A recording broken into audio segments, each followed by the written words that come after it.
3 hikers stepped into the forest just after noon. They followed a map marked safe by the ranger. The trail was rated easy. The path was clearly marked. By morning, no calls had come through. Their car still sat where they'd parked it. Investigation team expected a fall. A storm. A mistake. Nothing matched. 4 years later, a folded map surfaced in evidence. A single line cut through it, pointing to a place with no trail, no record, and no explanation.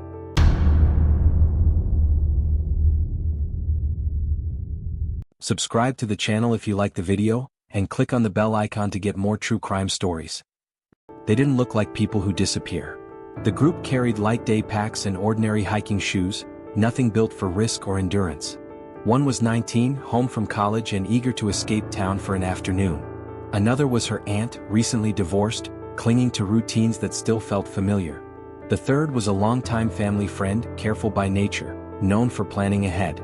Together, they chose a trail designed for people who didn't want surprises. The loop was popular for a reason. 6 miles. Clearly marked. Maintained year-round. A route recommended by rangers to families and first-time visitors. Trail maps were stacked neatly at the station, showing a clean circle that promised a return to the same parking lot before sunset. They signed the logbook at 12:14 p.m. Other hikers passed them near the trailhead. A couple with a dog. 2 retirees carrying walking poles. Nothing about the scene suggested urgency. The weather stayed calm, the temperature mild, the forest quiet except for birds and distant voices. Cell service faded deeper along the path, but that was expected. No alarms went off. When the sun dipped low and the hikers hadn't returned, concern grew slowly. A late lunch stop seemed likely. So did a longer-than-expected walk. Rangers noticed the unattended car during an evening patrol and marked the license plate, assuming it would be gone by morning. That assumption held until midnight, when repeated calls went unanswered and the car remained untouched behind the locked gate. Search and rescue entered the trail at first light. Experience shaped their expectations. Most missing hikers were found within a short distance of the path, injured or exhausted, waiting for help. Teams spread out, scanning the trail edges for footprints or broken brush. Dogs were brought in to track scent. Helicopters traced the loop from above. The forest offered nothing in return. No dropped gear appeared along the trail. No disturbed soil suggested a stumble or fall. Footprints visible in softer ground belonged only to searchers. The dogs picked up scent near the 2nd-mile marker, followed it briefly, then stopped, confused, circling an empty stretch of trail. Attention shifted downhill. Ravines and creek beds became the focus, places where a misstep could turn deadly. The region had claimed lives that way before. A fall explained the silence, the lack of phone activity, the sudden end. It fit the story everyone expected to tell. Days passed without confirmation. Searchers widened the perimeter. They pushed through thick undergrowth, rappelled into narrow cuts, and scanned water channels swollen by recent rain. No clothing surfaced. No blood. No signs of a struggle with terrain or wildlife. Even accidents leave patterns, and this landscape showed none. Language changed quietly. Officials began using phrases like "unlikely to be found" and "environmental factors." Press briefings suggested exposure or an unrecoverable fall. The loop trail reopened. New hikers walked past the same signboard, unaware they were stepping onto ground already labeled resolved. The families refused that conclusion. They reviewed photos from the hikers' phones, trying to reconstruct progress along the trail. They compared timestamps to the official map, noticing small inconsistencies. One image showed a marker that didn't seem to line up with where it should have been. Another captured a junction that appeared narrower than expected. Months later, a volunteer analyst noticed something similar while reviewing archived GPS tracks from unrelated hikers. Several recorded paths drifted away from the printed loop before snapping back into place. The anomaly was logged as a device error and set aside. 4 years went by before the original trail map was removed from storage. When it was unfolded again, creases splitting the paper along its most used lines, one feature stood out. A connecting segment looked slightly misaligned, as if it had been added without matching the terrain beneath it. That detail suggested a possibility no one had seriously considered. The hikers may not have gotten lost at all. The map became the center of attention long after the search itself had gone quiet. It wasn't new evidence, just old paper pulled from a storage box during a routine audit. The version predated later reprints and showed the loop as it had existed on the day of the disappearance. At first glance, it looked ordinary. Distances were labeled. Elevation changes were smoothed into gentle curves. Junctions were clearly marked. Nothing appeared dangerous. A closer look told a different story. One connector trail sat at an odd angle, linking two sections that didn't naturally align. The scale remained consistent, but the terrain beneath it, when cross-checked with satellite data, didn't match. The line crossed an area that, according to topographic records, had never been officially cleared or maintained. Investigators assumed a printing artifact. That assumption fell apart once digital files were pulled. The connector existed in the GIS system used by the Park Service. It had been there for years, quietly copied forward with each update. No work order explained its creation. No maintenance logs referenced it. Rangers who had worked the park for decades couldn't recall anyone ever walking it as a formal route. The trail existed on paper, not on the ground. That distinction mattered. Reconstructed timelines placed the hikers at the junction where the loop split. One path followed the well-worn route back toward the parking lot. The other, according to the map, continued the loop through a shaded section marked as moderate terrain. Blazes should have guided them. Signage should have confirmed direction. Search teams had focused on the established trail because that was where the loop actually ran.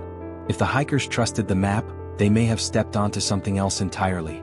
Surveyors were brought in quietly to avoid reopening public concern. They followed the printed connector line using GPS overlays, pushing through dense brush where no maintained path existed. The forest floor changed quickly. Understory thickened. Fallen trees lay where storms had dropped them years earlier. Old flagging tape appeared sporadically, faded and torn, suggesting an abandoned survey rather than a finished trail. About half a mile in, the terrain dipped sharply. The drop wasn't marked on the map. Erosion had carved narrow channels through loose soil, creating steep, unstable slopes hidden beneath leaf litter. Movement became difficult. Communication equipment struggled to hold signal. The area felt separate from the rest of the park, cut off despite its proximity. Searchers hadn't gone there before because there was no reason to. Attention turned to why the connector existed at all. Archived emails revealed a proposal from years earlier to reroute part of the loop after storm damage. Plans were drafted. Preliminary surveys were done. The project stalled due to budget cuts. The reroute was never built, but the digital line remained. When new maps were printed, the software treated it as active. That error traveled forward unnoticed. If the hikers followed the loop as shown, the map would have guided them off the maintained trail and into an area never prepared for foot traffic. No blazes would have confirmed direction. No signage would have warned them back. Dense vegetation would have closed in quickly, making retreat difficult once disorientation set in. Exposure returned to the conversation, but it no longer fit cleanly. Three people don't vanish together without leaving something behind. Even in rough terrain, clothing tears. Packs drop. Phones die where they fall. None of that appeared in the areas previously searched. During a secondary sweep along the Phantom Connector, a dog alerted near a shallow depression filled with debris. Beneath layers of leaves and soil sat a fragment of plastic, sun-bleached and cracked. It matched the bottom corner of a water bottle consistent with the type sold at the park's visitor center. The fragment wasn't dated conclusively. It was logged, photographed, and removed. Further along, surveyors noticed disturbed earth near a cluster of boulders. The pattern didn't resemble animal activity or natural collapse. Hand tools were used to clear the surface. What lay beneath wasn't a body or clothing or gear. It was something structural. Concrete. The discovery raised questions no one wanted to answer yet. The concrete changed the direction of the investigation immediately. It formed a partial slab, rough-edged and unfinished, buried beneath decades of soil and plant growth. No markings identified its purpose. No records explained why it existed inside a protected forest. The structure didn't appear on any modern survey maps, yet its placement lined up precisely with the Phantom Connector shown on the old trail diagram. Engineers were consulted. Initial assessments suggested the slab had been poured as part of a temporary installation, likely during an abandoned infrastructure project. Core samples placed its age at several decades old. The surrounding soil showed signs of repeated disturbance, not erosion, implying human activity long after the concrete had cured. That detail narrowed the focus. Ground-penetrating radar was brought in under the justification of environmental assessment. Subsurface scans revealed voids beneath the slab, irregular in shape but connected, as if the ground had collapsed into something hollow below. The cavities extended deeper than expected for simple runoff channels. Excavation was authorized in a limited capacity. As soil was removed, a concealed access point emerged. A metal hatch sat flush with the slab, sealed by rust and debris. The design suggested utility access rather than a trail feature. No signage warned of its presence. No documentation acknowledged it. Opening the hatch took hours. The space beneath dropped sharply into darkness. Stale air rushed upward, carrying a metallic odor mixed with decay.